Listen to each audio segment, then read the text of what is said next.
And tonight, some really intense Doctor Who debate that will get you behind the sofa as we go live with the Sensor channel.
Hello. Well, we're in winter anyway, so why don't we do a wintry review? Take you back, timey-wimey, to Monday, the 1st of February, 1982. Doctor Who was doing Mondays and Tuesdays at this point, so we end on 9th of February, 1982. It's Kinder, okay? Now, there's an awful lot to ask you about this. Did it make sense to you? What about that snake effect? So, there's piles. There's absolute piles. Was it a box of delights? I've got so many questions. Is it a deal or no deal? The box. So, let's get on to that one. Now, according to the Radio Times, Patrick Mulcairn, who reviewed this again in around 2012, he's give it 5 stars. He said it's got Buddhism, the Book of Genesis, gay identity, all in the subtext of a riveting psychodrama, guest starring Nerys Hughes and Richard Todd. I mean, it was a stellar cast, wasn't it?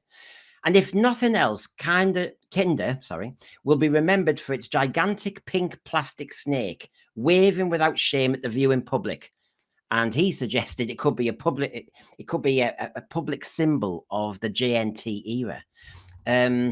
So he goes on about giant plastic snake, overlit forest sets, dry leaves sparsely scattered over a concrete studio floor, the lettuce limp Kinder male, Aris, the jarring close-up of Hindle's snarling at the end of part 1. All woeful, but such blemishes can be and should be overlooked, for Kinder is an imperfect gem. And like an unpolished diamond, the harder you work at it, the longer you gaze into it, the more Kinder will reveal its inner beauty. Are you sold on that? See what our panel think. So, as you can see here, I'm advertising. So join us now for our fun, fact-filled, busy review of Kinder. You know you kind of want to. One of our big items is what would the shooty doctor do? You know that's where the mirth comes from. We will also be asking, where is Sutekh sleeping this week? Because he's back, isn't he? Because it's Kinder and it's the 80s. Of course, on top of that, in my endeavours to avoid trigger warnings and censorship in this cancel culture society, I have my intimacy watch to ensure it's family viewing. It's also to keep John on board as well. He loves this. I'll also be asking, are the cliffhangers key or twee? We will have a frightful, fearsome fear factor segment. And of course, as you know, we judge as objectively as we can against 3 criteria and give our reasoned judgment and rating at the end. So you get the Sense Fear report. Okay? Lots going on there. There you go. So let's get everybody on. Let's get everybody on, because this, I think, is going to be spicy. Now, she's been waiting for a while. Good to see you in Virginia. Hello. Hiya, Michelle. Now, you know my question every week in these reviews now is, had you seen Kinder before? Yes, I have. There you go. So this is an old friend. Yeah, it is. So that's it. And of course, it's got that wintry feel, hasn't it? Now, let's have a look. Let's see who else we've got. We've got our friend in Glasgow, Hugh. Good to see you. Hello. We obviously have got a twin program on the treatment of mental health in Doctor Who. So this nicely coincides, doesn't it, Hugh, this one? Yeah, I mean, there's obviously an overlap. And I think sort of whenever you put that up, whenever you get that up, really, really interested in what people say on it. And if this goes up after it, if you watch this and you haven't watched it, go back and watch it. Yeah, certainly. It'll be there. And we're diving over the border to Canada now. So good to see you, Brian. Good to see you, Brendan. Had you kind of seen Kinder before? Oh, I remember it vividly. Yeah, back in grade 7. So I must have been 12 years old. 12 years? How come I was 12 years old? We were a little behind here. Yes, so it was probably 1986, I think, is when I saw it. Yeah, I'm the same age as Brian. And of course, we've got the Glasgow twins here. He's the the gob from the Goebbels. No, I wish I could say that. Get me on. Here we go. Oh, bloody hell. He's like the Borat. Look at him. He's like... The gob from the what? I need to get to... Yeah. Jake, listen, are you wearing Jamie's teeth? Because it's the Gorbals, you Satanak. The Gorbals. You know, it was some rough old joint in Glasgow. That's all I... Listen, you and I have been running a few rough old joints in our time. Don't start. Just speak for yourself. Oh, he's one who's been... He's somebody who's been around a rough joint or two. Hello. Oh, crikey. Oh, Oh, what? Ding dong! It's the not me. Fancy some dream time, Mr. Brendan? Isn't that it? It's been early for that. I'll be silent, idiot. Your bells can chime with me anytime. Oh, ding dong, all right, yeah. Is she a liverbird? Is that Nerys? Yeah. I'm a lively bird, all right, from the Welsh valleys. Oh, she's a lively bird. Yeah, she was in them rough joints. Yeah, she has.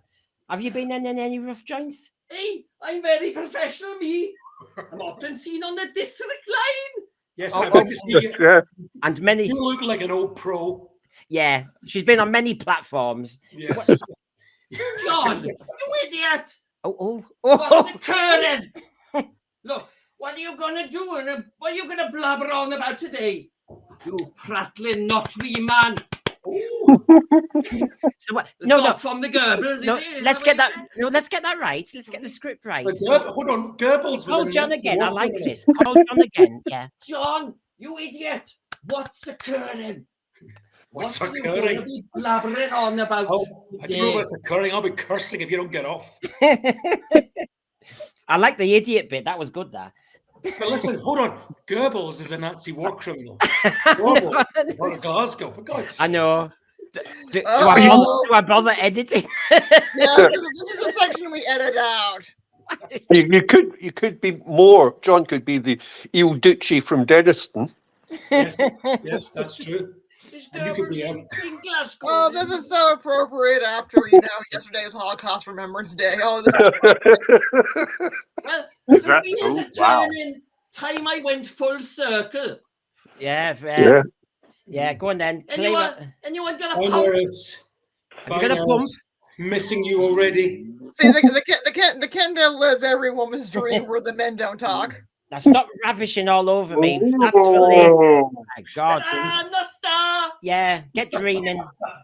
My prophecy is you're gonna have a hide into nothing. In That was more kinky than kinder. Kinda. Well, what happens to Diva Loca stays a Diva Loca.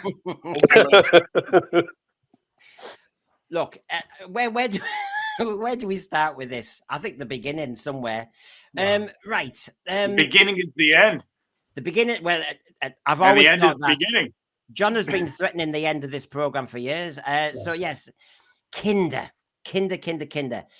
Well, I dangled the question: was it a box of delights or was it deal or no deal? Because they had the box of goodies. Take the money. I know, take the money. Don't be greedy. So, I mean, let's face it. It was famous for lots of things. Was our box of delights or deal or no deal? It was famous for the snake. Yeah, and listen, I have to say, Linda is responsible for taking away my fear of pink snakes. I never look back. Trouser or otherwise. But this is the famous J&T era where they asked for more money and they handed him a coupon.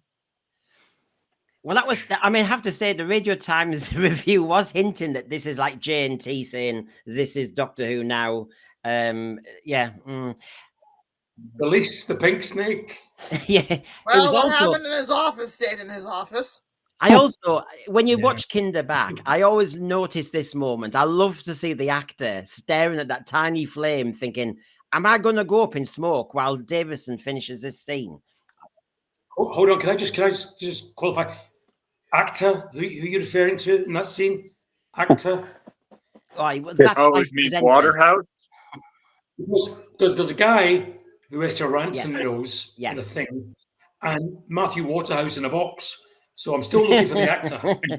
Well, I think the big acting was from that flame. And of course, Yeah, and his eyes kept going to that flame. Did you notice?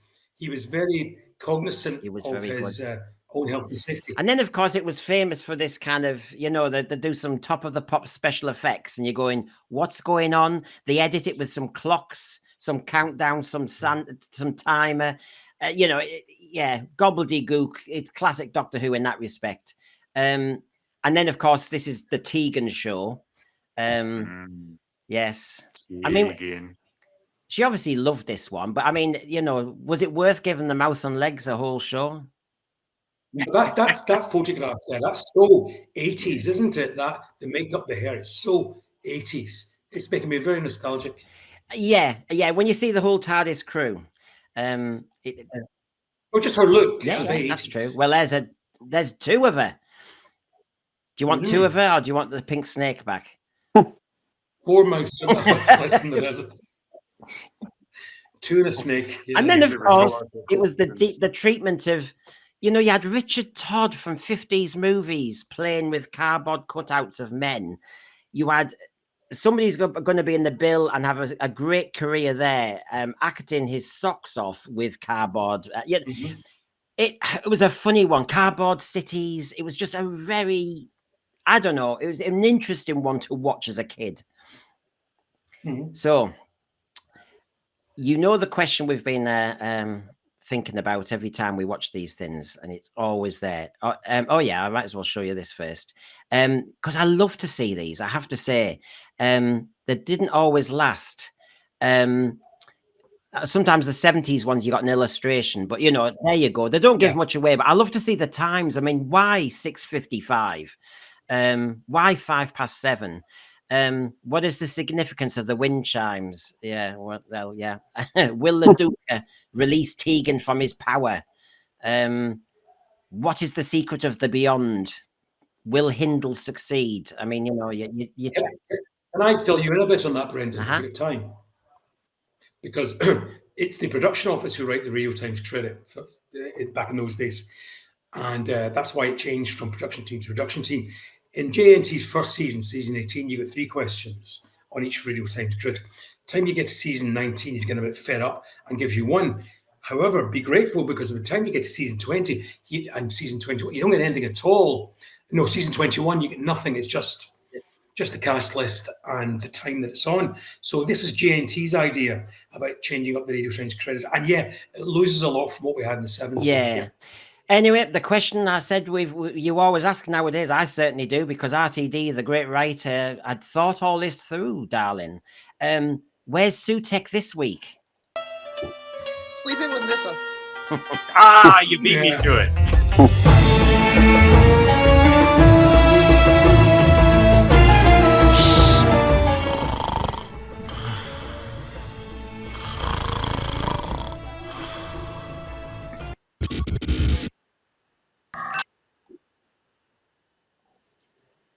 So yes, where is Sutekh this week? And yeah, you've got him in position, have you, John? Let's have a look. Oh, he's with you. He is. Yeah, he's with me. Yeah, he's telling me. He's actually telling me where he was during this. I was going to say in my box, my Kinder box.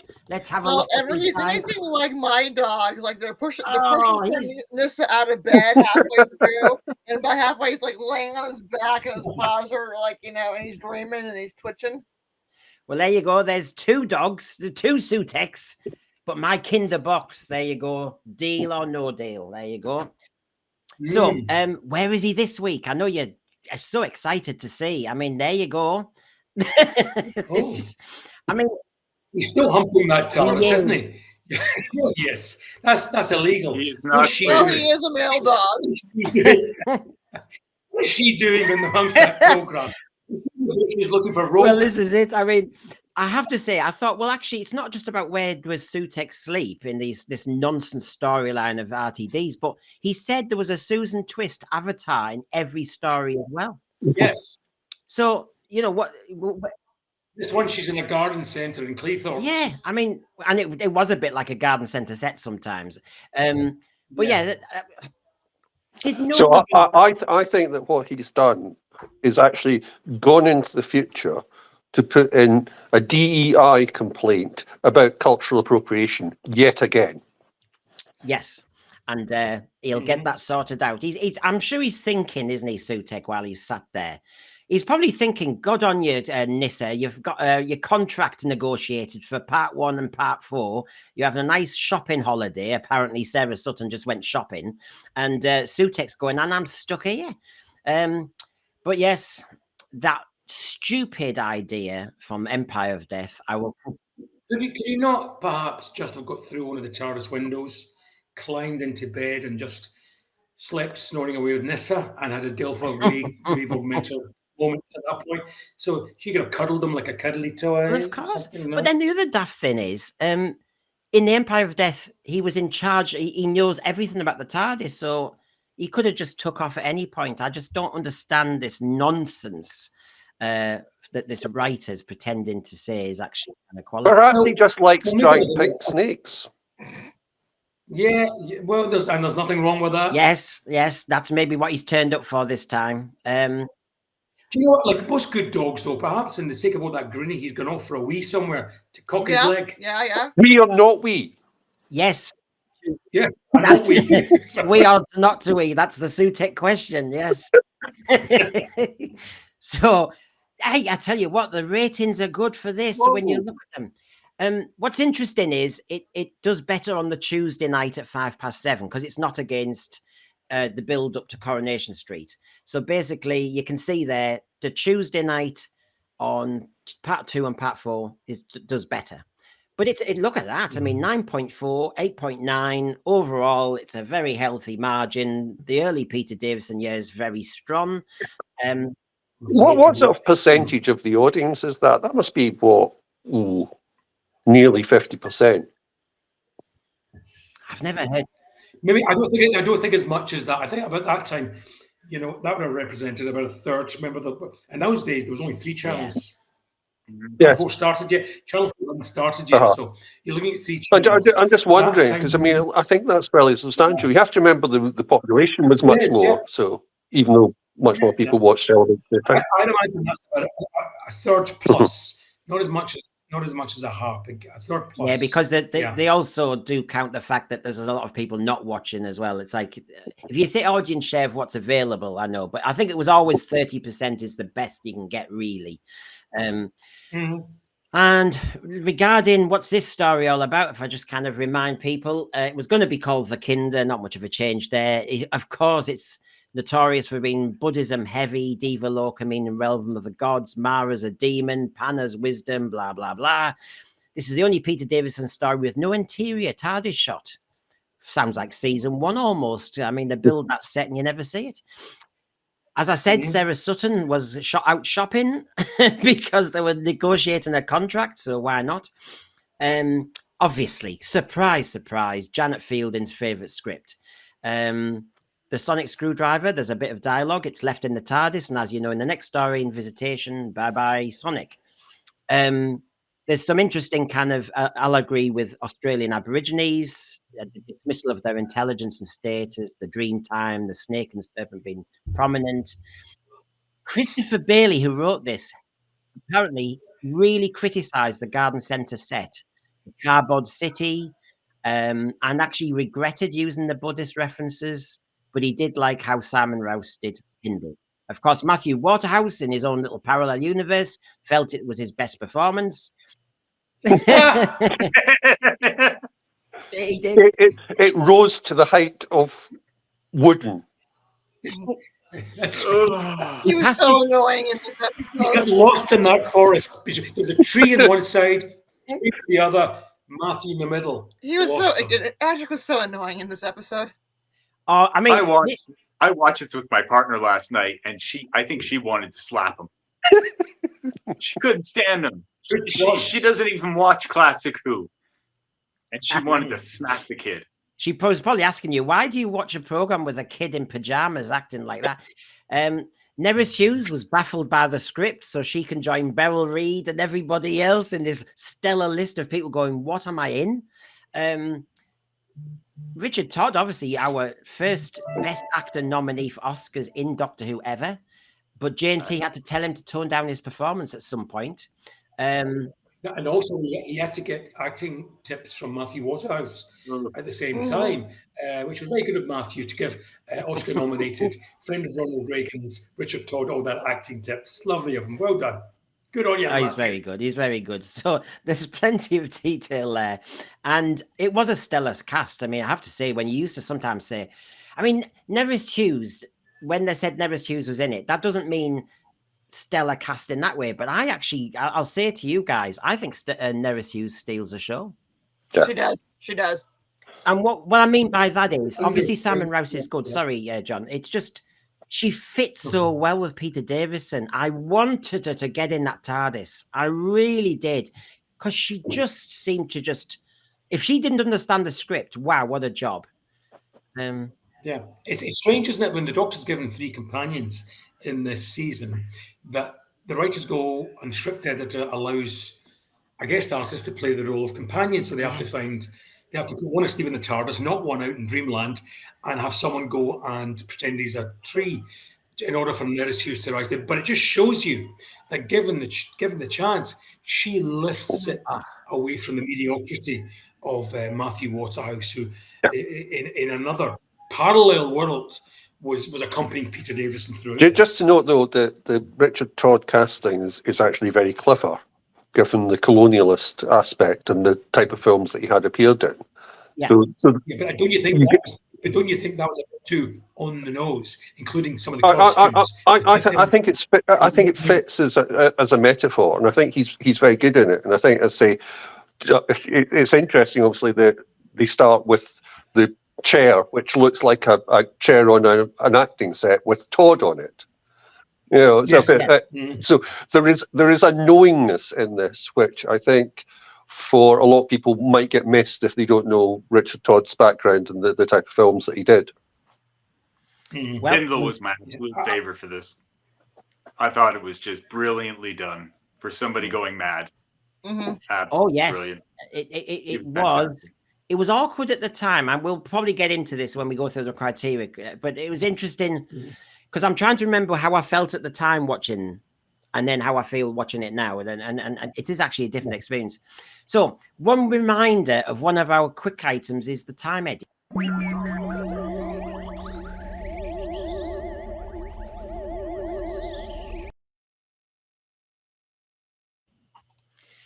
Now, in the time, Eddie, as you know, I try and find resonances with something else. And I'm only doing one this week because I think it's the most blooming obvious one. There he is, Aris, underneath what seems to be an apple tree.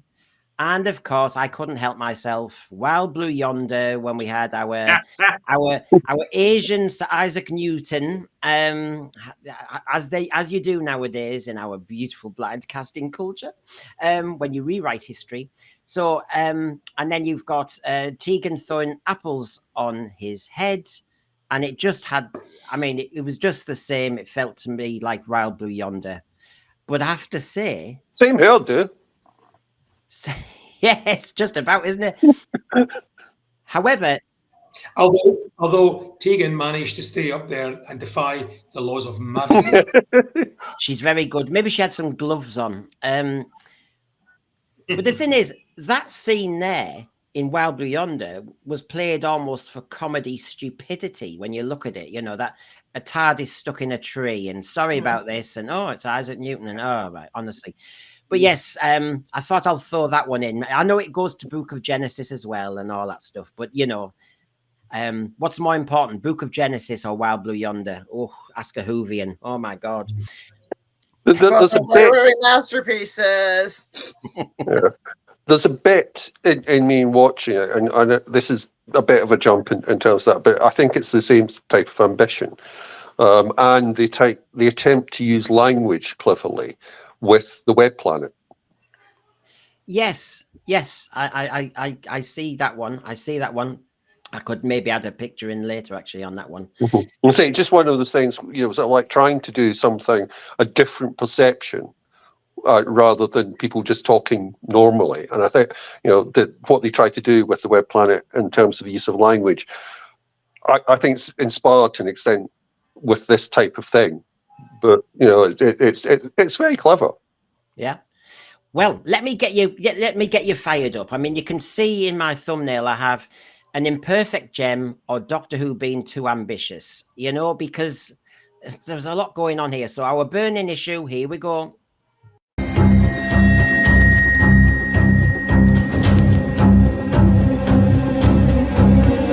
Yes, our burning issue. Let's get on with it straight away. Well, I mean, there's so many questions. I mean, I'll start off by saying it was trying to cover so many things at once: colonialism, paradise, evolution, insanity, spirituality.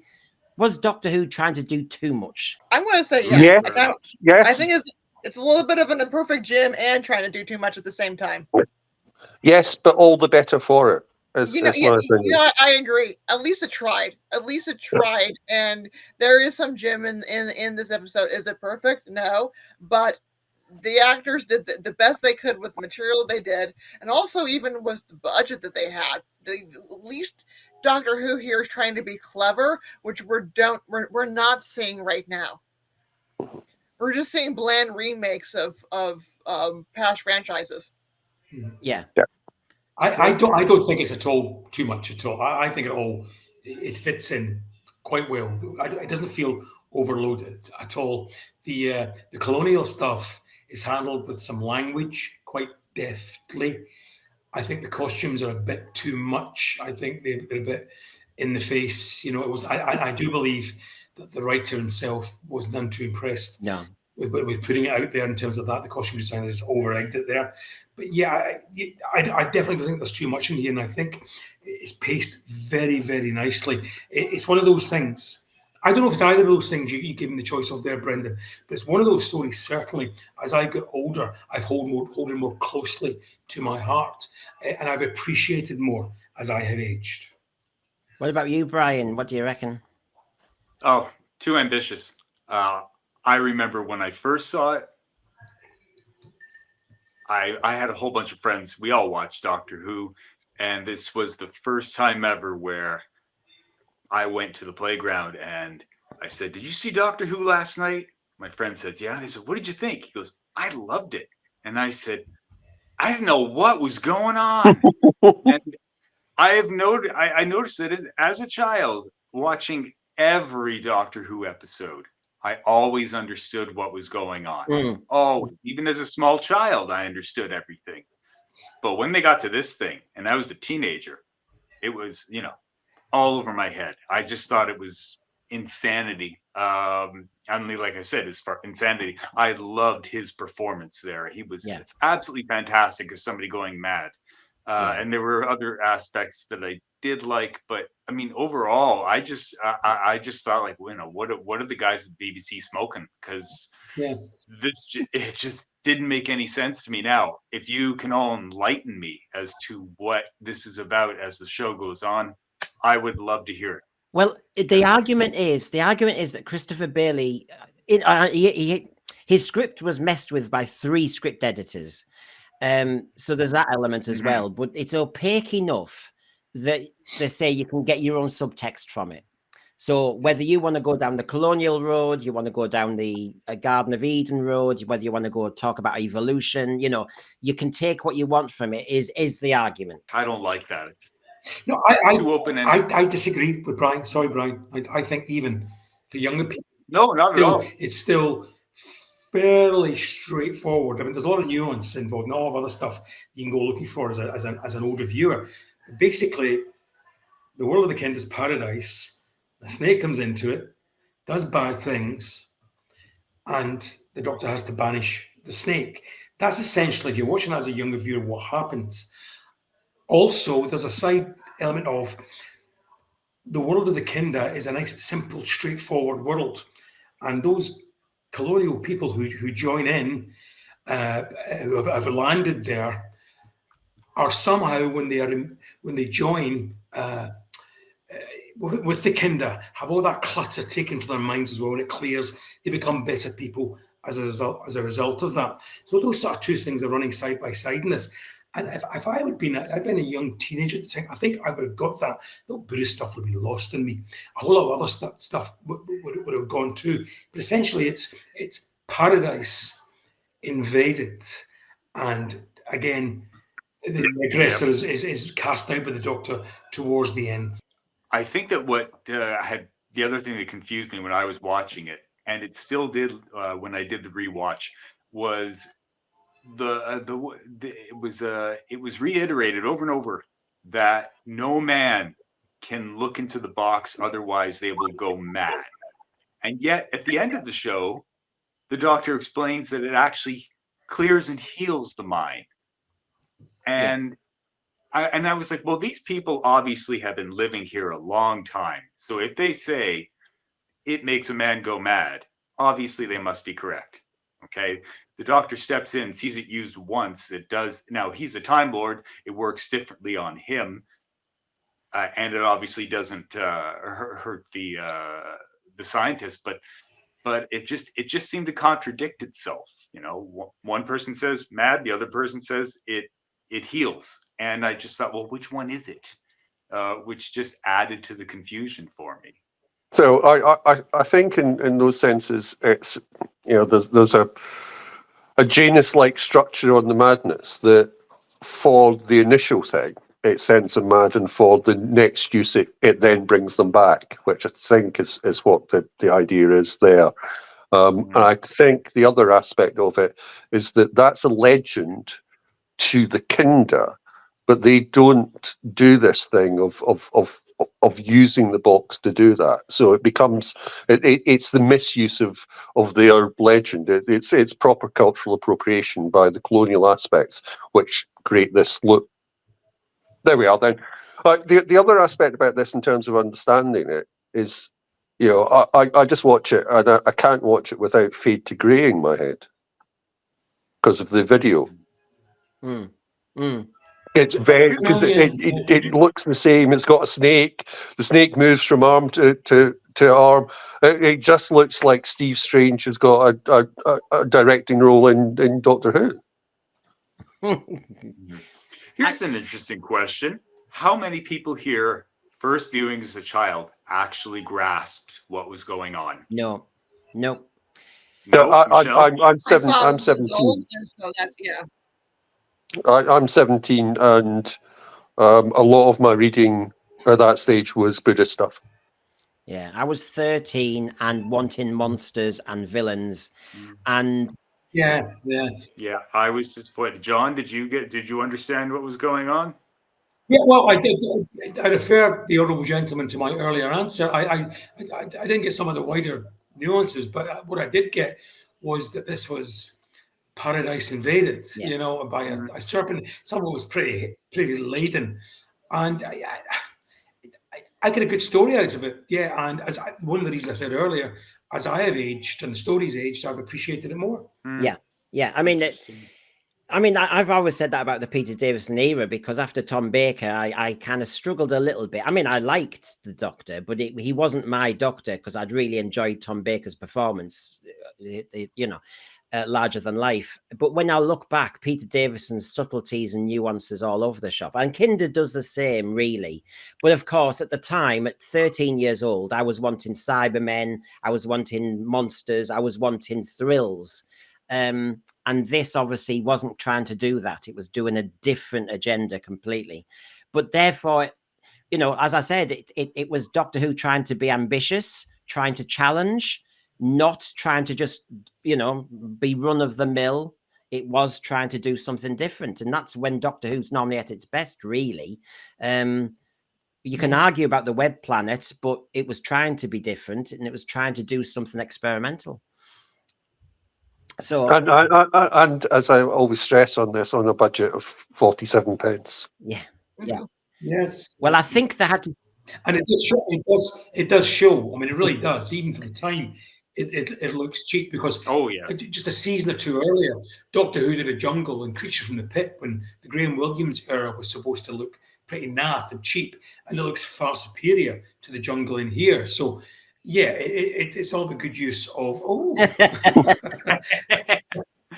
to green snakes. I had it ready for you, John. Yeah. But you know, I mean, but they do a Jungle better 2 years earlier in a supposed era of Doctor Who looking cheap and nasty. So yeah, this was particularly cheap looking, and there are points where you can see the plant pot, and certainly you can see the studio floor. And when watching it again for the first time, I noticed as Nerys Hughes walks with the Doctor, you can actually hear her heels on the studio floor. It's that obvious. Yeah. And the door to the control room, I only noticed last night, was one of those doors where you grab the handles and it opens up like an accordion.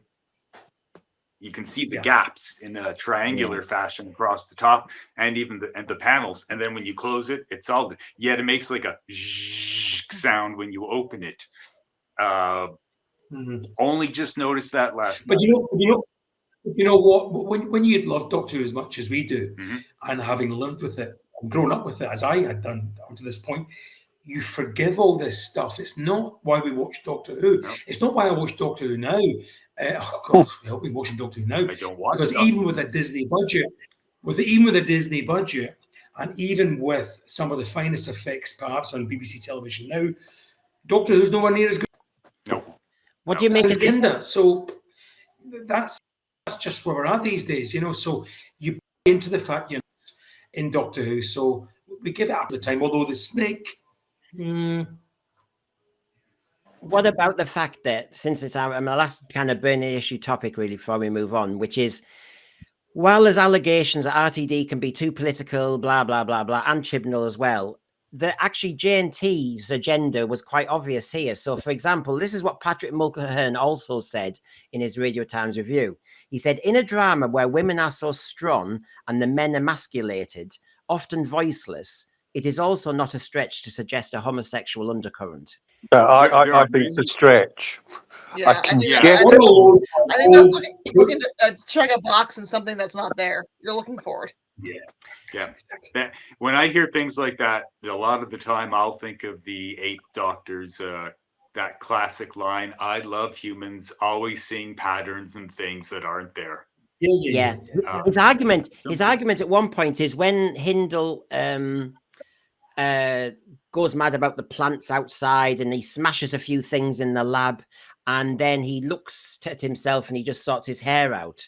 There was an argument that he's fighting that kind of toxic masculinity culture, and he's not coping. Oh God Almighty! You know, nobody had even heard of toxic masculinity in the early 80s. This is just people applying modern day garbage. He's trying to keep trim and order in a military setting where your uniform has to be perfect. Exactly. He was fixing. Do you know what the script was doing was drawing attention to the whole mirror thing, which is a theme throughout. So he picks up the mirror and he fixes his hair. That was all that was going on there. Oh my God. Any wonder I stopped buying the Radio Times years ago. In the beginning, he had been criticized by his superior officer for not being neat and trim. Yeah. So he's trying to keep, the military discipline as his mind is starting to unravel. Well, it's got the. I mean, you can pick your story as well. You can go Heart of Darkness when you can see people start to descend from their regiment to, it's a kind of a Lord of the Flies element. Lord of the Flies, about to say, is the obvious one there. So, we've talked about this before in terms of the fact that Doctor Who is open to a lot of interpretation. I think that's fair enough for someone saying that they can see this in it. I don't think there's any intention there at all. Yeah. Well, let's see what there was, and it is Doctor Who, which is my big question. The cliffhangers, there were 3 of them. Were they key or were they twee? Now, I'll show you the first one. I'll show you the second one and the third one, and we can have our little debate about that. So there's the first one. Doctor, you don't fool me, I'm afraid. I have the power of death, life and death over all of you. Then, of course, opening the box of delights. And then, of course, part 3, she's dead. So, my question, of course, cliffhangers, key or twee? Michelle? My favorite is the middle one when she screams, because that's just an epic Doctor Who scream. Yeah. The other two, the first one was pretty good too. The she's dead one is like, okay, we're getting to the end and we need to have some sort of cliffhanger again, because it's not a monster heavy, monster centric episode. It is kind of a tougher for cliffhangers.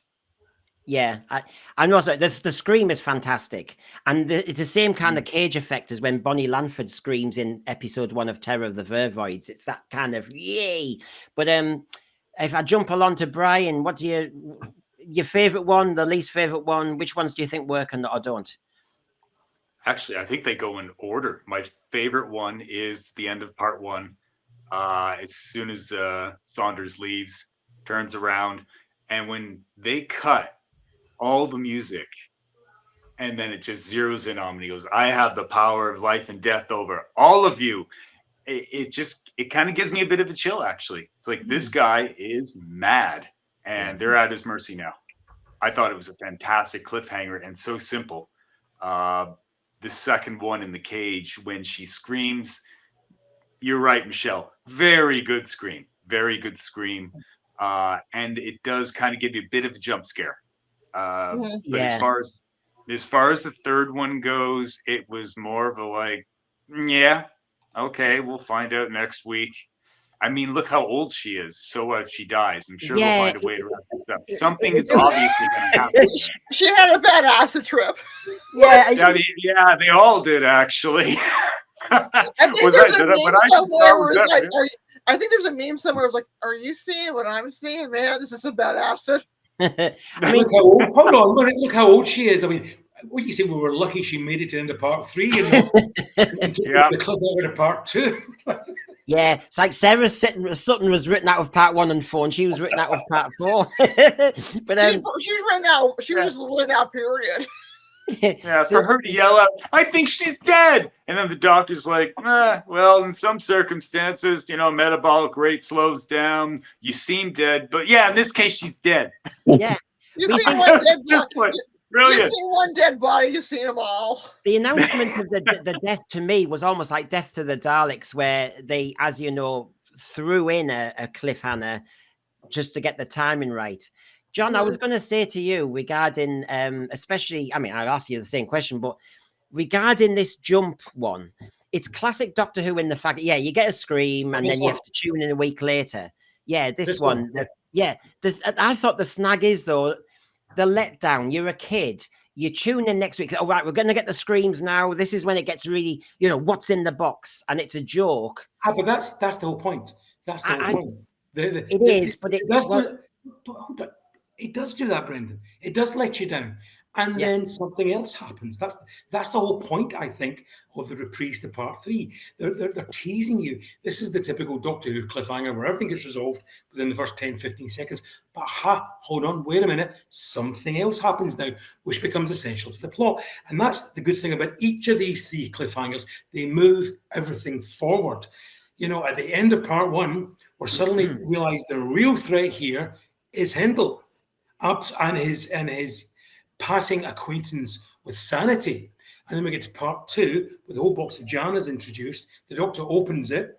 We get the screen. We get to part 3. We think, it's a Jack in the Box. Big wow. And then something else happens. And we discover that the Kinda have power to make, as we discussed earlier on, the power to send people mad or to clear the neural pathways, whatever it is.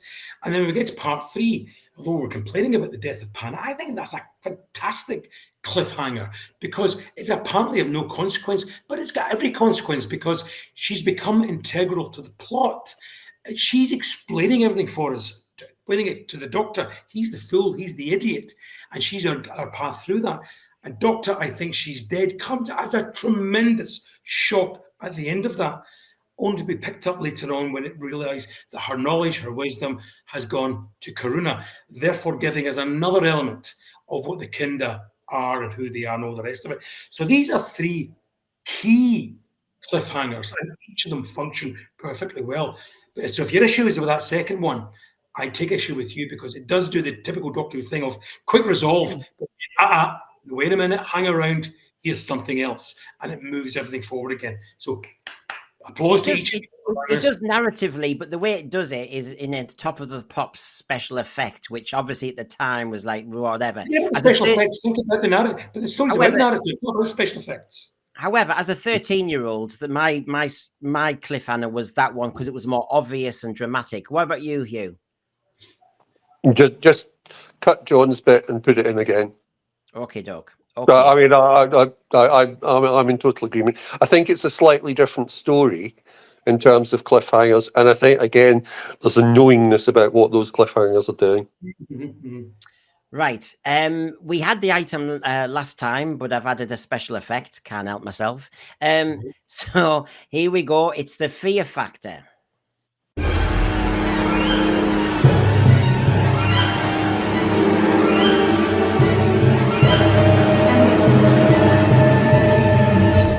Aye, a fear factor.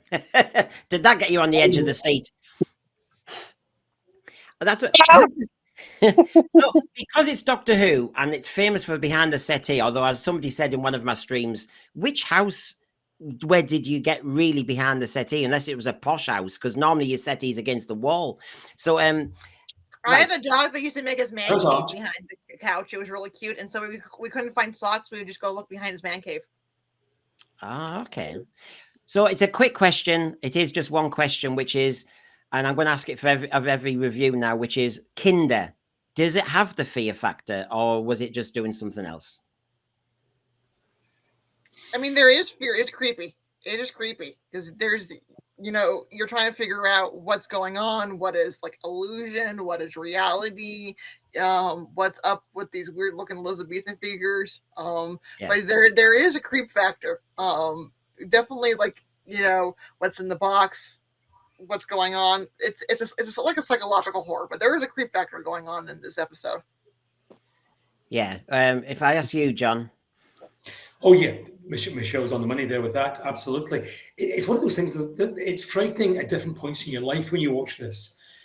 So later on, the whole subject of madness and our perception of what reality is and how it affects our mental well-being, that you can appreciate that side more, and that's fairly frightening when you see the journey that Hindle goes on. But as younger, the picture you got there, Brendan, of Dukkha and two fantastic chess players representing Tegan's view at that point of Adric and Nissa. But those performances are so macabre. They're fantastic. I can imagine, although I wasn't terribly young at the time, but I can imagine particularly younger viewers being particularly spooked by that, because not only the performances, the way it's filmed, the way it's shot, it's all that stark black and white, almost, you said, Hugh, earlier on, pop video style. There's a certain early 80s pop video look to all of that. And hats off to another Bill stalwart, Jeffrey Stewart, who plays Dukkha. He plays that part terribly, terribly well. All three of them who are in that small section are excellent. And they're the true, I think if you're younger, that's where you find your frights in Kinder. Yeah, Brian, for me, it was the dark, strange element. Added to that, there was an element in part 3 where it went all a little bit hocus pocus with the light in the base and all the rest of it. So those were my moments. What about you? Could you call it Kinder? Could you say it had a fear factor? Compared to the earlier classic Who, no. As you all know, I thought that Hindle was just fantastic. The madness and those threats that he posed throughout the entire 4 episodes, whether it was blowing up the dome, the acid and fire outside the dome, just everything. He was unpredictable. Anything could happen, and it wasn't going to be good. I loved that. The other one was the dream sequence, of course, when Nissa fell asleep. And that moment where there were two Nissas talking to each other. I did, that sort of Harlequin looking Mara was a little creepy, But once you have the two Tegans together, literally not knowing who was who and arguing amongst each other, I found that a little creepy as well. But I think it stopped there for me. I think what did it was part of the confusion over everything else. It probably pulled it back. Can I say to you, Brian, that's something, that element you mentioned of the two Tegans, that's something you probably only appreciate as we get older. And then knowing that the battles you play in your own head with yourself at times, that's how hinting at, I'm assuming. That's what I take from it. Well, that did it for me when I was a teenager.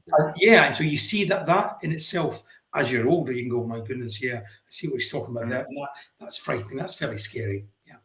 Mind you, Hugh, what Brian's saying then about, if you listen to the dialogue of Hindle and you give it to a Dalek, the Daleks were often, we've done plans of the Daleks, we're going to obliterate the planet, we're going to drop this bomb, we're going to do this.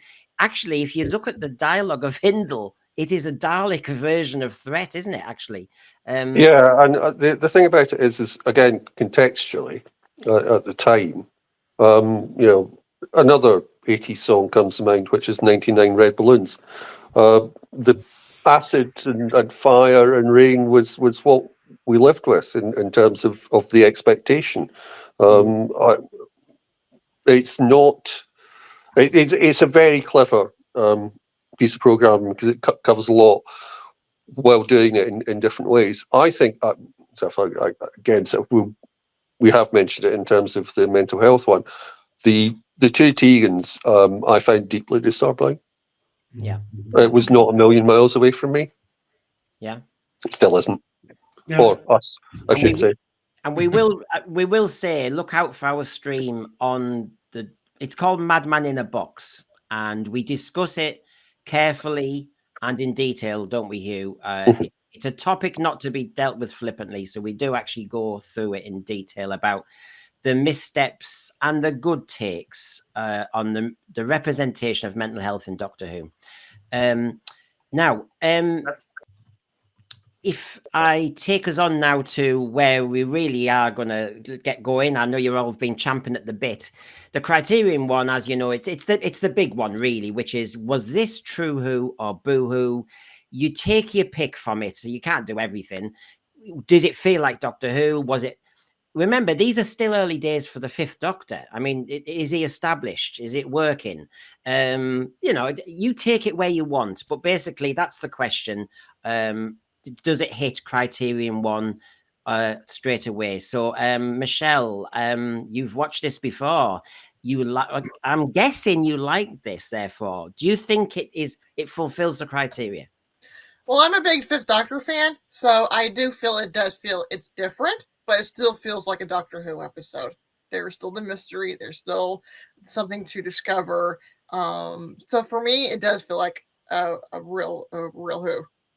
Right. I mean, John, one of the funny things I thought is actually that's so old 60s Who that. When one of the companions has to disappear, they come up with an excuse. Yes. And in a way, that is very classic Doctor Who, just there. But your thoughts? Sorry, Brenda, you're quite right. And of course, the reason why Nyssa is in the box, because we had a cliffhanger from the previous story, which hadn't been done for a long, long time either. She collapses at the end of Force of Doomsday, which leads into Kinda, and we have to have, for contractual reasons, Sarah Sutton having a little kip for a couple of episodes. So that's all good. Yeah, this is definitely Doctor Who. People always talk about the flexibility of Doctor Who's format. And yet many fans, when Doctor Who tries to do something with that format, they go, oh no, this isn't Doctor Who. That's the whole point with Doctor Who. It tries different things. And in this season, you have got, the bangs and flashes of Earth Shock.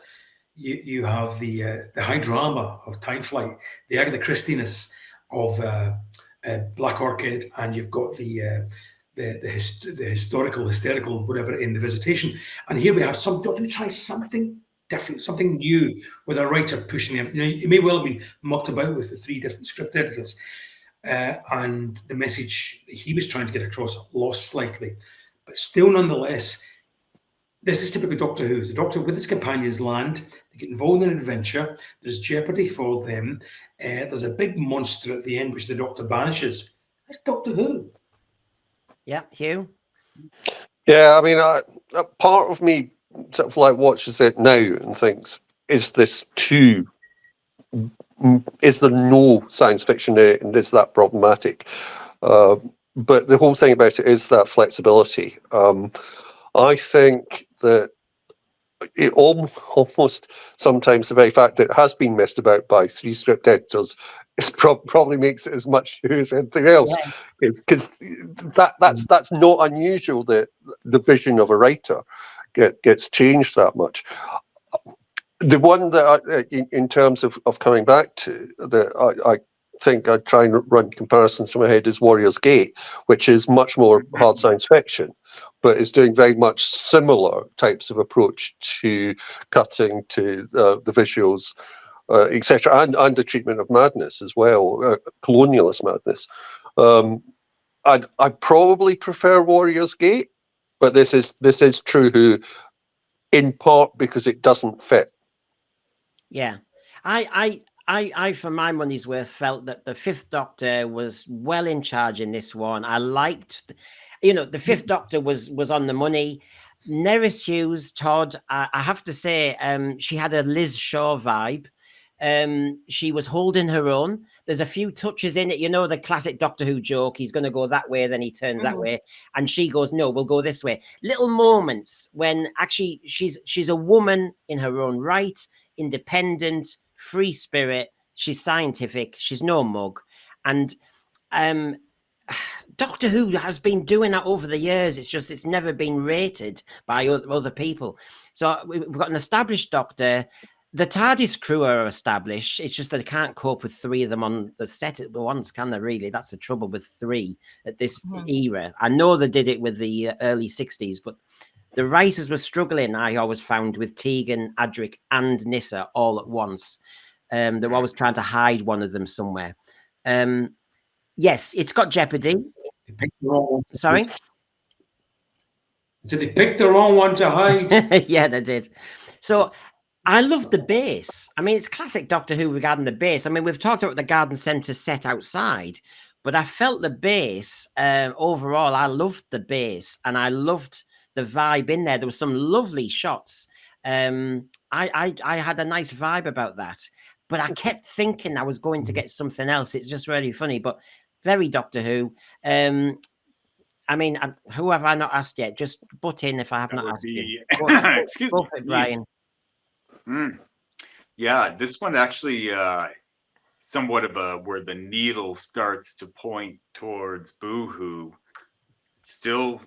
It still doesn't quite get there, and I'm glad that I believe it was Hugh who brought up Warrior's Gate. That was another episode that, again, was so far out there. When I was watching it as a child, I could not quite grasp exactly what was going on. And this one fell into the same category as well, even more so. So, yeah, I mean, it's classic Who. They tried doing something a little different. It may not have worked for everybody, or some people may argue it just didn't work, period, but it was a nice try. But yeah, I mean, it's, when at the core of it, in the majority of the episode, I personally, I think when you were speaking of mental health earlier, I thought this would have been a great episode to just focus on inside the base with Hindle. Yeah. I know you have to have a subplot. I know there has to be a subplot, and the Mara could be there. I just wish they'd done it differently. Maybe trimmed things down a bit and focused a little more on. I mean, I keep saying I was absolutely enthralled with the entire Hindle arc of this story. I just thought it wasn't wasted. He got plenty of screen time. But I think focusing on that a little more and a little less on some of the Kinda aspect would have been better for my viewing. Yes. Your picture is this small, John, but I can see you waving your hands around. I can see that. Oh, no, I was not at you, Brian. Thomas, and the picture of Esther Ransom's boy. I thought you were like, Waddle. No. I'm not sure what that means. Brendan chose to put a picture of Auntie Esther's boy, Adrian Mills, up there.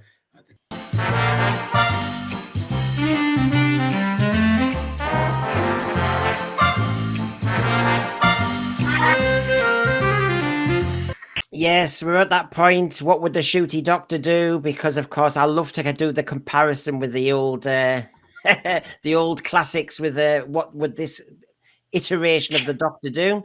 Obviously, it's making you feel peaky, is it, John? No, I'm doing my Judge Doom here, and you big villain. Right. Well, I'll get moving then. So, what would the shooty doctor do here? As look you in know, every mirror. Look in every mirror. Admiring himself in every mirror, exactly. That's what I mean. I think the resolution would have gone, because instead of saying I want the snake in the middle, he would have just stayed in the middle himself, I think. No, he might have wanted to snake in the middle as well. Back to ham-fisted bun vendors. I know. I knew if I kept my mouth shut, somebody else was going to say it. Your mouth shut's got to go somewhere. And of course, we had a bit of a fight scene, a bit of a wrestle amongst all the cardboard city. And I don't know. I'm just thinking that whatever Shooty would do would not be appropriate for any time of, Ooh. Yes, I just thought. I know what Shooty would do here. Go on then. Pluck out that little piece of plaid there and make a kilt. Yes. Make a good kilt.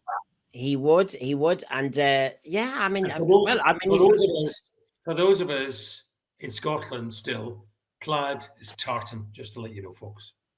Oh, that's right. Forgive me. I knew that too. You're forgiven. You're forgiven. You can get a plaid. Yes. Or tartan. This is called distraction technique. I think the thing about it is that you've got a story which does have a certain amount of cultural appropriation in it, as would be mentioned now, and does deal with colonialism. I could see him breaking the fourth wall and going, "Hi, kids, don't do any cultural appropriation, and colonialism is bad." Okay. Yeah. And then they're all evil. There won't be like the nuances where really, except for the Mara, there's no bad person. They're damaged people. They're people who need healing. And Diva Loka provides a little bit of healing to Hindle and Todd. But today would be so much like black and white. He's evil. He's bad.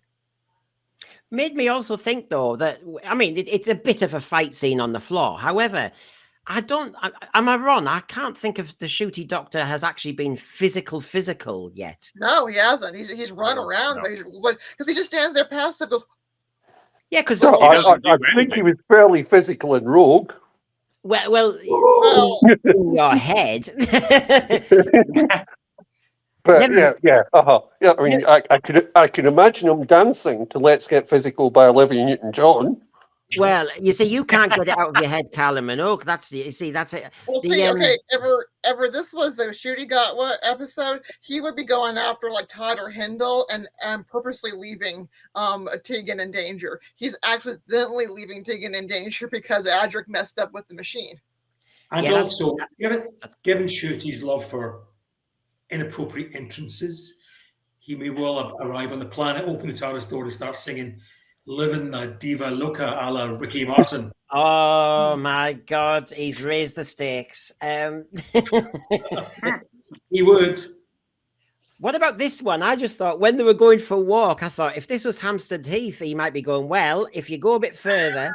I will have to bow to your superior knowledge on that subject, Brendan. I just thought, no idea. Well, I'm sorry, but the joy to the world, as I've shown everyone, there's a screenshot at the beginning where there's a gay nightclub just outside the Sandringham Motel. That's why he stayed there. Aren't you in it getting thrown out? Yeah, he's going, Anita, I'll finish the stairs later, but I'm just going next door. See you tomorrow. I mean, so I think here, bless him, the Fifth Doctor is obviously just bothered, and him and Todd are just looking at what did they hear? Of course, I think the shooty doctor will be straight into that bush going his rogue there. Absolutely.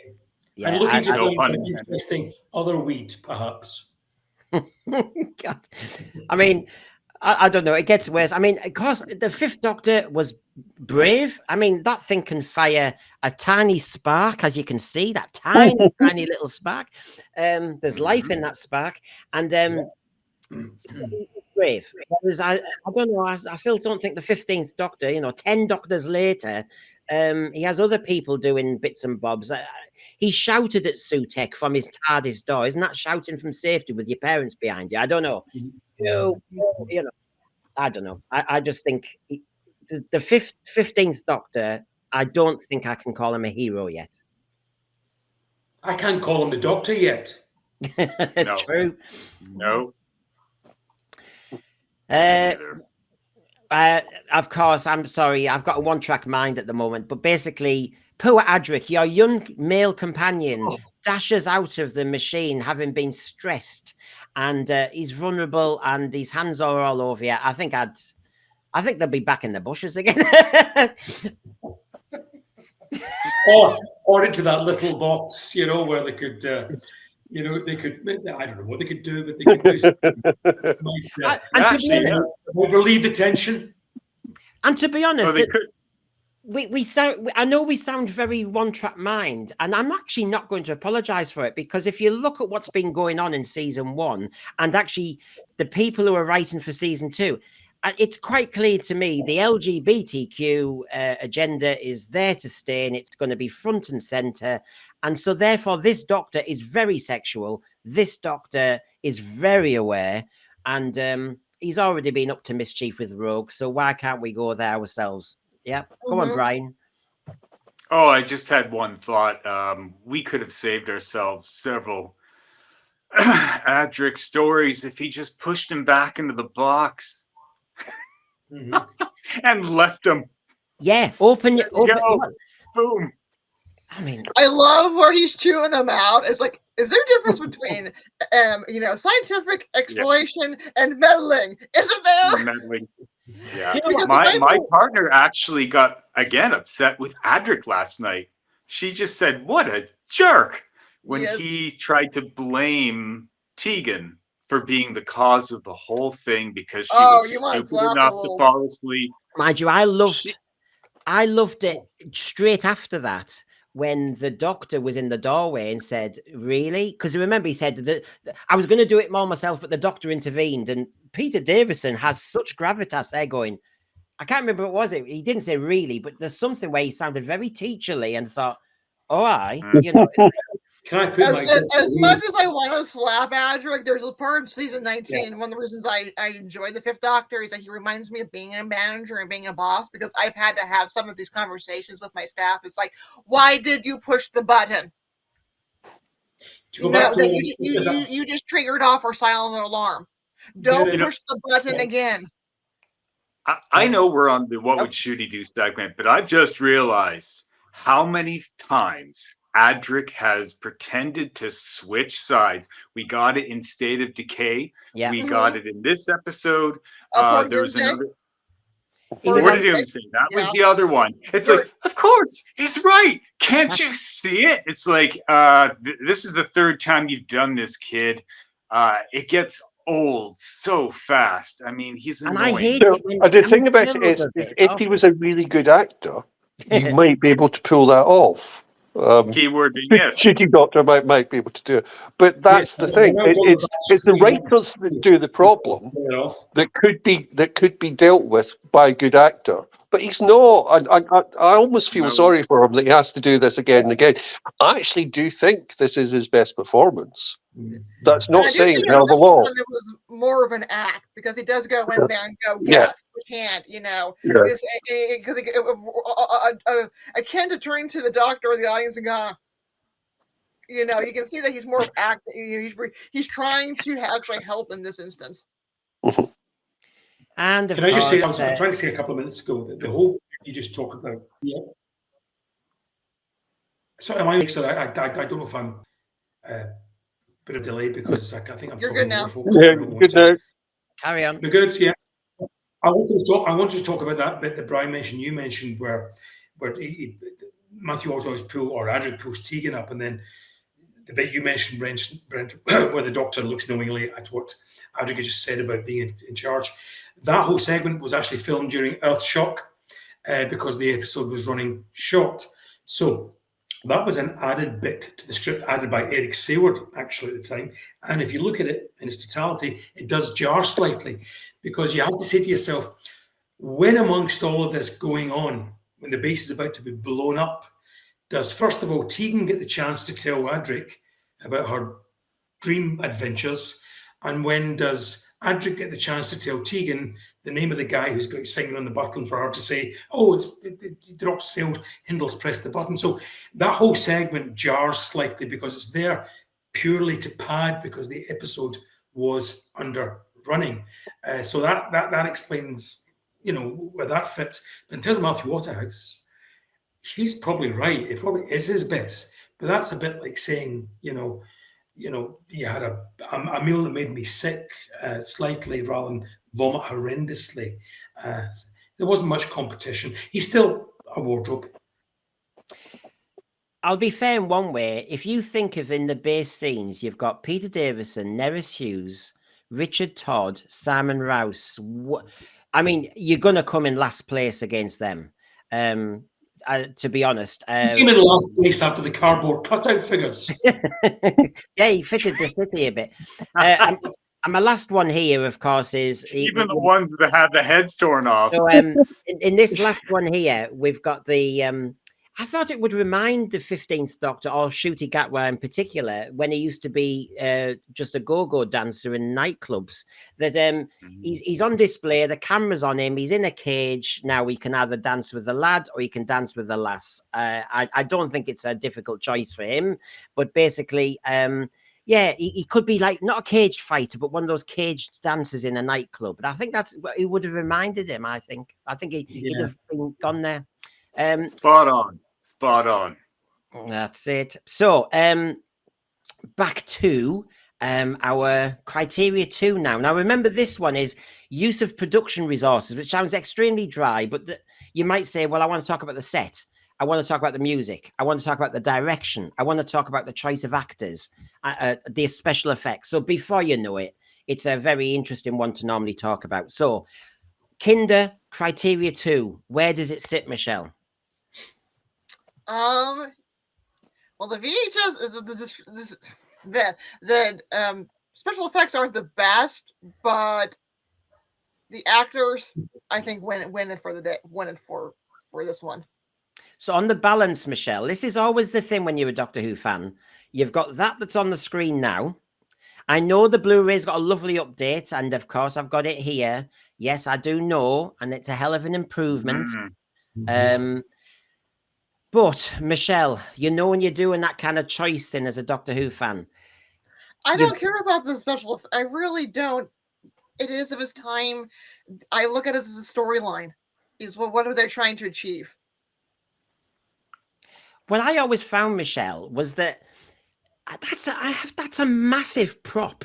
It's a massive prop. It wasn't. I bet it wouldn't have been cheap either, and it would have been easy to manage. Yeah, hard to manage. Taken over the whole studio, because that is in the studio. That would have been a massive effort. And at what point did a director? This is what I'm always shocked by. And whatever jobs everybody else has been in, what it's like. Never assume, always check. Didn't the director, Peter Grimraid, think, I need to check how the serpent's going, because that's a key to the resolution? And I've wondered myself. Doesn't work that way. Because again, this is a show where it's one take, really, and all you get is what you get, and you're finding the clock because at 10 o'clock everything shuts off. Yeah, and despite that, they never thought we were going to be watching this over and over. Of course not. Well, then they would have, Michelle, because we had VCRs then.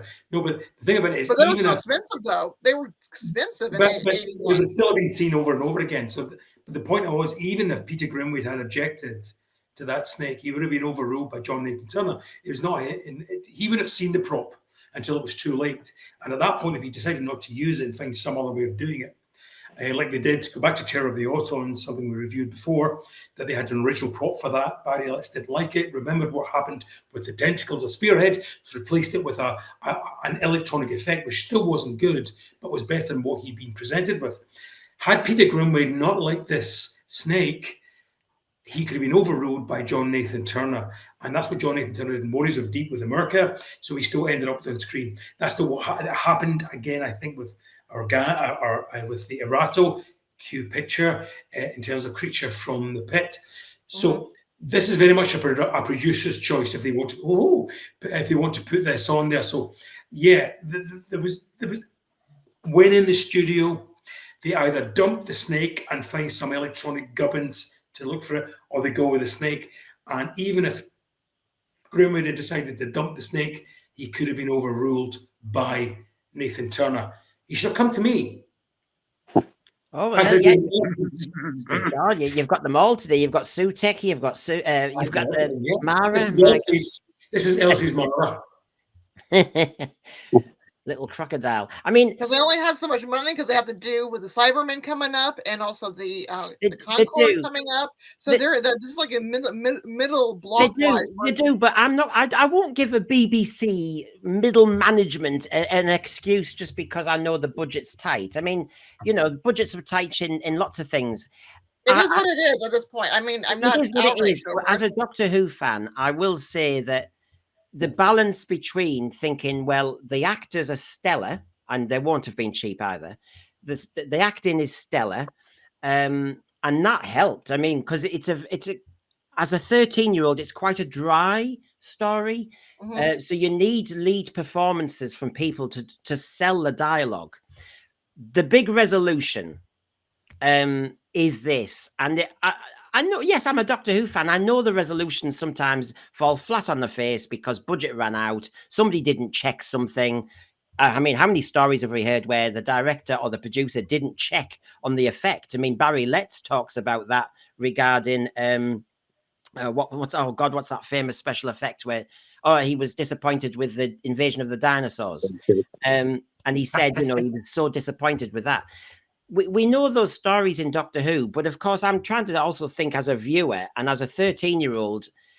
And actually, what was more effective, the evil as of Duca and the evil of the Mara in a human form, yes, with the dental paint, that was more effective. Yeah, that was more effective than this. But these people are paid BBC executives to make decisions that make sense. But just remember, this is a production choice, not a director's choice. The director would have been given this as a fait accompli. And I remember Grimwade not being happy about this at all. And if you remember, Nathan Turner had a thing about somewhat what he called oddball Doctor Who stories, Kinder being one and later on Ghostlight being another, where he insisted on inserting what he called Monster of the Week. So that's why you get the husks in Ghostlight later on. There's no real call for them to be there. They're just there as he thinks because you need a monster. He'll read the script and look at it and go, well, what thing this thing needs is a big monster at the end or at some point during it. And that's the reason why we end up with the snake in Kinder, because presumably the producer, probably not fully understanding the intent of the script, thought the kiddies needed a big, lively snake at the end. Yeah, I mean, on the production values, and obviously you can go where you want with it, but one of the other things that got me, it was when the Jester comes out and you get the sound of a tambourine a lot, and there's no music, there's nothing, and it feels very set bound, studio bound. You hear a tambourine, I feel like it's play away. I feel as though I'm watching a 4-year-old's program, and sometimes I hate it when Doctor Who does this, when there's no kind of sound effects of atmosphere or anything. And I feel as though I'm watching some kind of amateurish performance where, and normally Doctor Who does it badly when it's a cultural thing. So we do this kind of meeting with a native and it oh my God, I was embarrassed by that. See, I think you have to look at this contextually. This is when I was going to theatre a lot. It's very theatrical for the time. It looks very theatrical. I think some of it is done theatrically. The number of things I saw around that time with jesters popping out, and again, pop videos sort of like ashes to ashes. Sort of like all of this is just of the time. I actually sometimes suspect, in terms of the way that's shot and the way that it's done in the with the obvious Nerys Hughes clacking, I sometimes watch it and think maybe that's an actual deliberate choice, and we're meant to look at it in a much more theatrical fashion than we would do on a normal Doctor Who. Yeah. What your thoughts, Brian? Visual effects, excuse me, obviously, yeah, could have been improved. That for starters, the snake at the end. I see. This is the one thing that bothers me when you look at a costume like that, and you can tell this is not going to work. Period. It's just not going to work. At least not in the way they did it.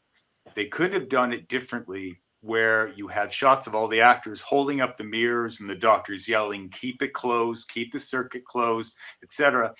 And you could just see the snake head, perhaps with just a black background, and doing that video feedback where it gives a kind of a spacey look, and you can tell that it's in turmoil. It's obviously conflicted and it's having a hard time.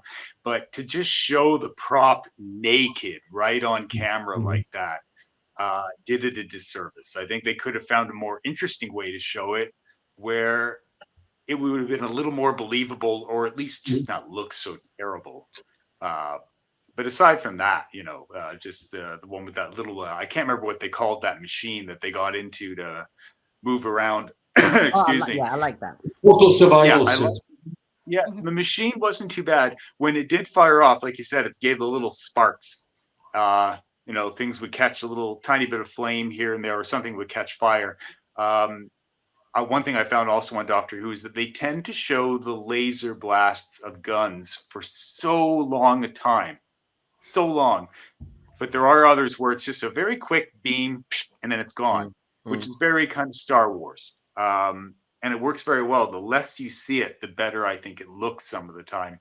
And that would have been useful as well. Instead of just having sparks fly off wherever this thing was shooting, just a very quick beam would have been nice. But I know it's all done live video and they have to line everything up absolutely perfectly, which is incredibly difficult to do. But yeah, I'm very forgiving. I'm very forgiving of special effects and whatnot that don't quite pull it off, because for me, as the rest of you, it's the stories and the characters and the fact that they've come up with some idea, and it's like, that's ambitious. Can you do it 100% for a TV show on your budget? No, but you did your best. I think a very simple thing would, knowing what we all do about Doctor Who and its limitations, didn't anybody honestly say, let's turn down the lighting for the final resolution as if it's nighttime? Yeah. And then absolutely.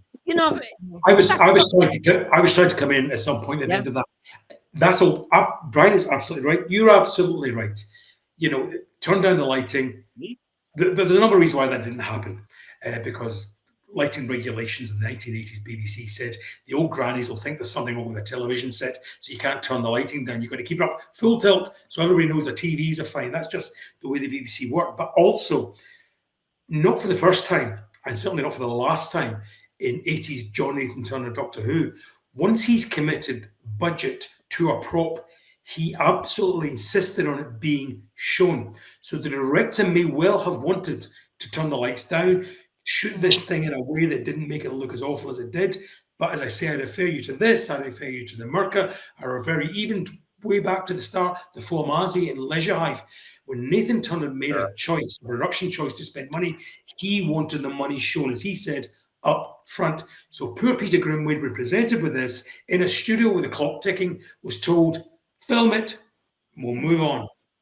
It's mad though, isn't it? It's mad that in 1970 you could have the Silurians and that lovely atmospheric cave lighting. And, there you go. And yet we hit the 80s, and all your list of examples there, John. It's the lighting as well on top of that kills it. That was very much an 80s thing. Is very neon.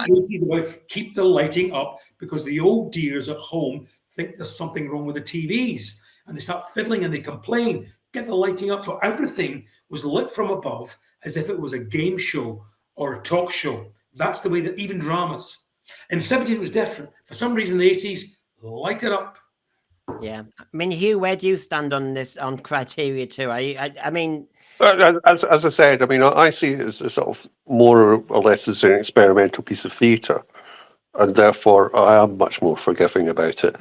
I think, sort of like the very fact that you've got the Kindle making the city out of Lego and paper. It feels like so many things I saw at the theatre at the same time. I'm remembering a version of Hamlet set at the Citizens Theatre in Glasgow, set in a lunatic asylum. It didn't look an awful lot different to this. Clothes are fairly similar. It was a lot of black and white stuff. The lighting's very big generally. They obviously used more spotlights in terms of that, but it was very bright, and there was a sort of idea then that brightness. It's for you to bring your imagination to it. And on that level, I'm very forgiving of this. Yeah. What's interesting is the bit where I find it more scary was when it was dark. And to be honest, the set is almost like a Blue Peter empty set. It's black, and then there's a few kind of pretend metallic bits there, and that's it. Now the lighting's turned down there, and they even play around with how they do the silhouette of the body. They can do it. It's just, I mean, look at those wind chimes. The wind chimes are fine and all the rest of it, but it's just so bright that there's no nuance. And I know that's classic RTD. The only good thing that came out of that, it was the zoom that they did into Tegan's eye, going from that ultra bright, or at least it wasn't as bright as in the base, but yeah, you get that lighting, and then as it zooms in, a hazy, fuzzy black, and then suddenly it's black. There's nothing there, but that was great. That was a great shot. And Peter Howell's music added to that, because you've got the echoey effect once you're in that dark space. You've got that whole sequence that you've just described where you kind of get that sound effect as you kind of seem to go. I mean, there's moments when you go, oh, what we're doing with this, what we're doing with this. And, as a 13-year-old, you were going with it. Come on. I mean, that's why I think I liked the end of episode 1, because the music set the scene. It was nice and dramatic. It was camp also, really.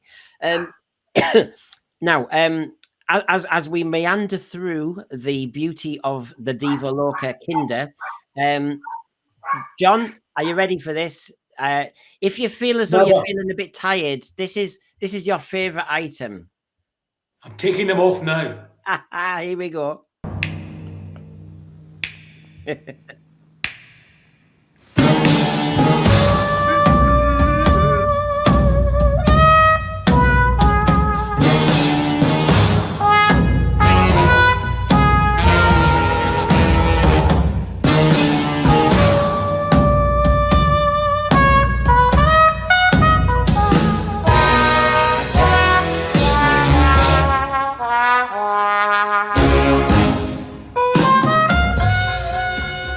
What state's he in there? Let's have a look. Let's just check him out. Let's have a look.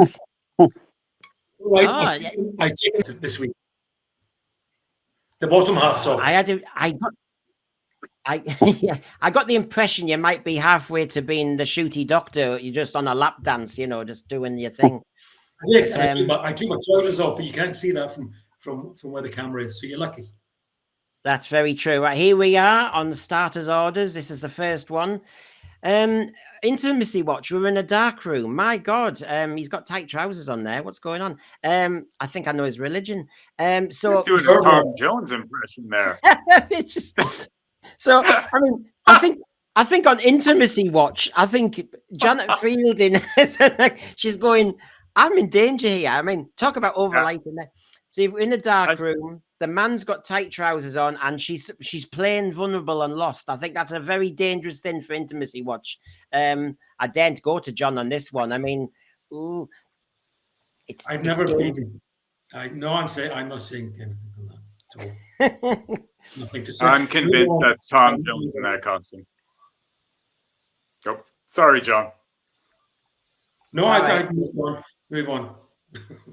Oh no! Hey, I said my. Of course, on the intimacy watch, what you've got here is proximity, physicality, and of course, the other thing is this doctor actually pushes Todd out. Now, I know it's a moment of urgency.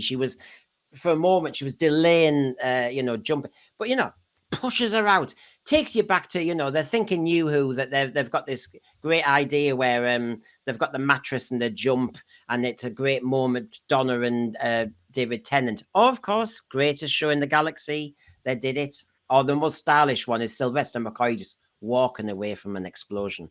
But yes, manhandling Nerys Hughes. My God, the live of it. Is this not a conga? Nerys Hughes getting chucked out the base, and then this one, I have to laugh at these. Every week I get something, don't I? But basically, I think those are very conveniently placed maps. It looks like they're playing Twister. Yes. They're Is doing that it a wrong. map in your pocket? Are you pleased to see me? You've got to use the old ones. Is that the constellation of Castorberus? Is that the little bear or the big bear? Is that the plough? I don't know. We got if you look just in the top there, Nerys Hughes is getting her thighs squeezed in too. He's using it as a pillow. Is she breaking walnuts? She's thinking, when do I join in? So yes, maybe this is the uncut scene. Everyone's probably going, I haven't seen this bit in Kinder. But it's there. Kinder After Dark. Yeah, it certainly is. Kinder After Dark. So as I said earlier, what happens at Diva Loca stays in Diva Loca. Well, when we accuse RTD of making it all very gay, I mean, I'm sorry, let's go back to 1982. I mean, just make your own decision from that shot. Okay, there's the intimacy watch there. And here we've got, and I'll just bring it back. Now, you chose this one, actually, Brian, and you give them titles. But this is like hands-on management. Yeah, I did. Well, it was so that I would know which picture was which, not necessarily to suggest what it is. This one, I'll let you go, but yeah, this one was slightly edited down. This is not where I originally took it. Yeah, I mean, it's hands-on management, isn't it? And on Intimacy Watch, I, as the coordinator, protecting the series and actors, you've got to be careful, don't you, that the boss doesn't kind of, lay it over you or, put you under any stress. I just want to know where his other hand is. Yeah, I'm not counting all the hands, just in case. But yeah, this is managerial pressure. I just managerial pressure. On the other hand, belongs to Richard Todd, and it's about to go around Matthew Waterhouse's throat, advising him on how to act. I believe that's one of the Kinda, his little Kinda henchmen, which is what the original picture was this, and then next to it, all it was Adric with his head thrown back, mouth wide open, screaming one way, and then the other way. I didn't send that to you. I don't. No, think. That's. No. I mean, I have a standard on this show. I've never gone low. No. At least not right away. We do it later. Yeah, well, we peaked early 10 minutes. Yeah. No, I turned to my wife and I said too much, and she says too much. I cut it out. On this one, you've got a lot of arm activity, don't you? You've got the man with the bulge down his trousers and a lot of arm action with Janet Fielding. I mean, it's an intimate moment, isn't it? It's very sensual, isn't it? The hand stuff. It's all very, Is it really? It's like a soap commercial where you put the hands out and you just kind of like touch each other. I know John doesn't understand because I'm married to a puppeteer. Well, we do know his hands. He's very good with his hands, John. She doesn't look too thrilled at first, but by the end of this, she seems pretty. I think the last shot you've picked there, I think we've gone past. I think we skipped the whole thing about this surely is what you've got is the implication of what means when a snake is transferred from one person to another. This bit is highly sexual in the symbolism. Yeah, and even if you went all the way back to Adam and Eve and the temptation, but there, the snake, it's there. Intimacy watch. I hope those two kinder know each other. And of course, I mean, these things are all problematic now, John, when you look back. I mean, cancel culture is so fast to be triggered that, they might go, I don't know how this is meant to be and shown. I think it's very important that we look out for this. All the time, those two look as though they're waiting on the queue for the sauna, with a bath towels wrapped around them. They're just wondering, can you do this doctor to this gay sauna? John, I was sent this picture and Brian called it... was it Bring Out the Gimps? Matthew Waterhouse? From Pulp Fiction. Yeah, Pulp Fiction, Bring Out the Gimps. Pulp Fiction, Get Out the Gimp. Oh my believe. And I mean, anyways. I just feel sorry for the things that they have to see in there. And this one, it's all masculinity and legs, I think is this one, isn't it? He's very focused. He's peacocking and she's taking notice. She's going, what a stellar actor. And then, of course, the TARDIS is bigger on the inside, but there is this shot at the beginning, and I'm thinking it's just classic. Intimacy coordinator would be very wary. Sarah Sutton's just walking in, Janet Fielder next, then Matthew Waterhouse and Peter Davison, all in there, and then they come straight back out. One or two of them come back out. That's a small space. I'm sorry, but there's no spatial kind of transdimensional nonsense going on in there. The intimacy coordinator would have to be in there as well and make sure there's a very kind of intimate kind of movement around of those who are going in. And there's that instrument there. Where are you putting the instrument? John, my mind boggles. I thought it's just a game of sardines, surely. That's the intimacy coordinator in there too. And Nerys McWhirter and Roy Castle in there to make sure they're not breaking any world record somewhere. It could go on that. That's it. Wasn't there also a back door to the TARDIS where they could come in? That's what I was wondering. Yeah, there was a drape. Sometimes it was a black drape, wasn't it? Sometimes. Yeah. I think Sarah Sutton went straight through that door and went back to bed. Well, she had a shopping bag. She was straight in the taxi, I think. I bet you straight away. She had her happy shopper back with her half bottle of gin. That's all she wanted. I'm getting paid for this. With the world in her pocket, going, woohoo! This one, I don't know whether to call it the Wicker Man, the Straw Man. This is, I mean, I don't know. You pick this one, Brian. I mean, intimate. I mean, I don't know. He's all tied up. Mm-hmm. Yeah, exactly. He's in the little portable dungeon. Mm-hmm.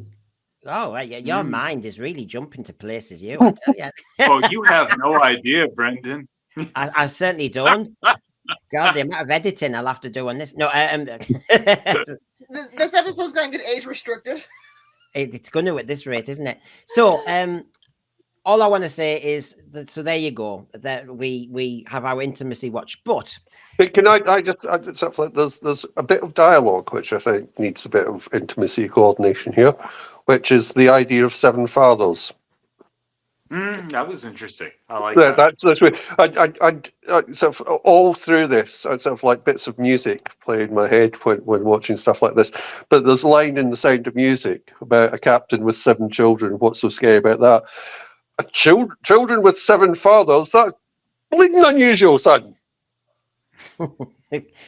I didn't pick up on that. I'm terrible. I did hear it, but my takeaway from this section will be the Doctor getting kicked in the constellation of Castorberus. I remember. Yes. Or is that the Big Dipper? I mean, I don't know. But let's finish off with Criterion 3, audience engagement. And that's obviously a personal choice. Did this story engage you at the time? I think it's sometimes, I'll tell you how I felt as a 13-year-old and obviously as an adult now. And that does sometimes change. Were you engaged? Are you happy with the resolution? Good story. So, Michelle? I'm happy. It's a unique story, and I like the resolution that and because it leaves it open for Snake Dance. Is it really out of her mind? And actually, they learned, didn't I? think they learned a lot from Kinder because on how they would manifest the Mara in a different way that could be affordable and all the rest of it. Mm-hmm. Hugh, where do you stand on this? So, as the 17-year-old, I loved this. It played exactly into what I was interested in at the time. A lot of the madness stuff, a lot of the Buddhist stuff. I did think, this is a bit unusual for Doctor Who, but I did love it. I would quote something from Not the 9 o'clock news, another song, if anyone wants to go and find it. Kind of lingers. What? I heard that wrong. Let's just move on. Go on, Brian. No, you probably held it right. No. Go on to YouTube. Go on to YouTube and put in kind of lingers, not the 9 o'clock news, and listen to it. So, Brian, Criterion 3, that was the question. Good resolution, or was the did it engage me? Yes. Yeah, it's like you said with even with like watching it at a young age of 13 to now, I still find that the drama going on inside the dome, and perhaps the conflict that Tegan had while being possessed by the Mara, that was what engaged me the most. I found actually the Kinda themselves on nothing special.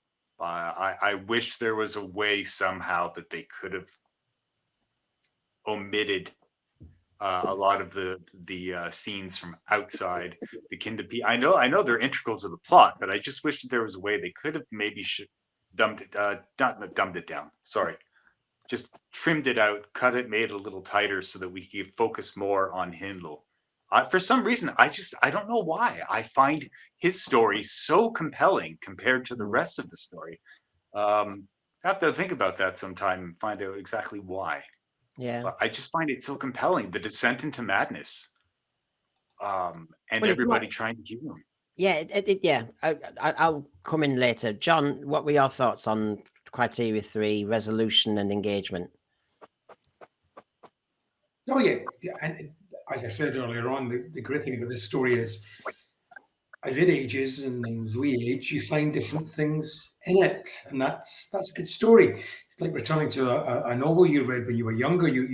It's a well-written novel. You'll find different things in it, and you'll discover, different layers. Hopefully, as you've aged and learn things, you find new things. So yeah, and as always with Doctor Who, there is a resolution. Now, we might not like the snake, we might not like the effect, but it's Doctor Who, and Doctor Who's not about effects. And the story is properly resolved. And thanks to a lovely bit of acting right at the end of Janet Fielding, as she looks into the mirror and looks away and asks the doctor, was that inside my head? And he sort of flips her aside somewhat. That's a lovely bit of character there from Janet Fielding as Tegan. I love all that too. So yeah, great. And it's a story over the years that I've grown more and more to enjoy. Yeah, I did find elements of it challenging at the time. I found, yes, it was very uncomfortable seeing a grown man actor obviously play this collapse. It was uncomfortable because I hadn't seen anything like that before. I mean, this is before EastEnders, Arthur Fowler having a nervous breakdown. As a kid, I hadn't seen this. Yeah, just to interrupt, one thing, if people haven't seen it, which this does mirror to an extent, is one of the greatest pieces of acting I've ever seen, which is Michael Bryant in Colditz in Tweedledum, where he plays going mad to be sent out of Colditz and then goes mad. And there are elements of that which I think tie in with this. He plays a toy soldier effectively at one point. So if you haven't seen that, it's one of the great episodes of television ever made.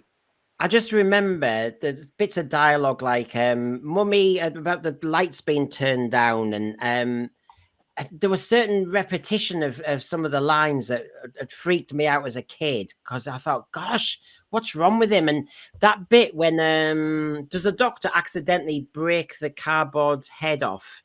And he says, actually, Hindle tears it off. They're playing tug of war. And he says, you can't mend. Well, I can't act this out because it was so well done. You can't mend people. And of course, what a symbolic, clever line. You can't mend people. And Yeah, it's very discomforting. So that engaged and it didn't confuse, but it was just like, oh, this is different.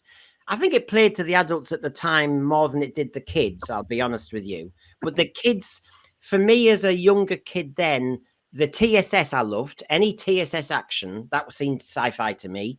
The Dark Quarters intrigued me. Yeah, the resolution is what the resolution is regarding how it looked. But I agree with John that the resolution was classic Doctor Who, as in it made sense. It was logical. The mirror effect, evil doesn't like to look at itself. All that works. Yeah, it's logical. Yeah, it's rational. And even though it's not particularly science fiction in terms of that, you allow it in Evil of the Daleks, the stuff with mirrors. So therefore, I think you have to allow it here. I've got a question for you, just as we come to the end, though. I mean, we're talking about Kinder, we're talking about the Mara, we're talking about the whole story, but one here, it's almost like a mini burning question is, RTD had Sutekh mention Mara, the god of beasts. Yes. So the hint is possibly that the Mara could be in this next season. Now, I'm only mentioning that because the Mara's manifestations in Kinder and then, as Michelle mentioned, in Snake Dance are different. Mm-hmm. But I know a lot of Doctor Who fans have said, is Mara the god of beasts? I'm not quite sure that's even technically accurate. It would have made more sense for him to say god of dreams, would it not? Yeah. It's whatever RTD decides it to be the next week. And don't you dare question it. Well, yeah. Or even a god of madness. Mm-hmm. Yeah. Mm-hmm. Yeah, I mean, actually, that's a good one there. God of madness. And look, in a way, am I giving credit to RTD? He said, you know, these are dark times and lots of people have mental health issues. So if he does bring the Mara back, he's got an opportunity to do something that actually might be useful if he does it right. That's a big if. I know. He won't, but he won't. He won't. Absolutely, he won't. You know he won't. Yeah. He'll be too busy faffing about with something else that make it make sense. It'll be an absolute shit show. Forgive the French. I mean, the Mara's interesting, but it doesn't come across as a god, does it? No. But neither Sutekh, it wasn't God. Yeah. Neither was who else was mentioned in that lineup, you know. But he's changing the rules because you know what? He's got the ball now and he's going to play with it. That's just what he's doing. He's a big kid and he's in charge. So we all better play by his rules. That's so as we do the roundup to give our kind of, you know, assessment, our Sensphere report, is there anything each panelist has just not had the opportunity to mention yet about Kinder, just so we can kind of log it? So starting with Michelle, is there anything you haven't quite raised yet that you thought, oh, I'd like to talk about that or mention it in part of your review? We've covered it all, so I'm good. You're good. Okay, Hugh? Yeah. Yeah. Okay. Brian, you had your hand up there. Yeah, big plot hole. Towards the end of the story, they finally ask Hindle, how did you get control of the Kinda? And he just flat out tells them. Okay, now that's not what I'm referring to, but he flat out tells them that, yes, he used the mirror and then using that old, which would be offensive nowadays if you said, oh, they thought I captured their souls or whatnot. Yeah. Take that with a grain of salt, whatever. But what bothers me is that mirror was taken from her lab. And how many times a day do you think maybe she picked up her mirror, checked her hair, whatever, and caught a glimpse of a Kinda in the background? I mean, it's ludicrous to think that she's had this mirror in her office, her lab, the whole time. And that's never happened. He picks it up once and then boom. She had an ensuite. She had an ensuite. I found it just a little bit unbelievable. Right. Well, there you go. That's my gripe. Any other thoughts, John, that we haven't raised? Yeah, just want to get back to Beat the Meat with a definite article. Just looking at this, should this not have been called the Kinda? Which was originally the idea, wasn't it? Yeah. Well, they are referred to throughout as the Kinda, you know, rather than Kinda. So I find- perhaps the title should have been The Kinda. I find it interesting. A lot of titles, all I have to do is take the in or out, and it makes such a difference. I don't know why that is. Well, Or even better still, Here, the let's tour of the Kinda. If we voted across the board right now, who prefers the Kinda over Kinda? well, it was a style. It was a style thing. You know, and Logopolis makes sense because it's a noun regarding it's the place. So you don't say the. It's a place, right? Yeah, but they did a lot of this Frontiers, etc. There's a lot of Enlightenment. JNT went through a period. He wanted a one word title, it seemed to me, and sometimes they worked, sometimes they didn't. I mean, The Visitation sounds much better. Yeah, for lots of reasons.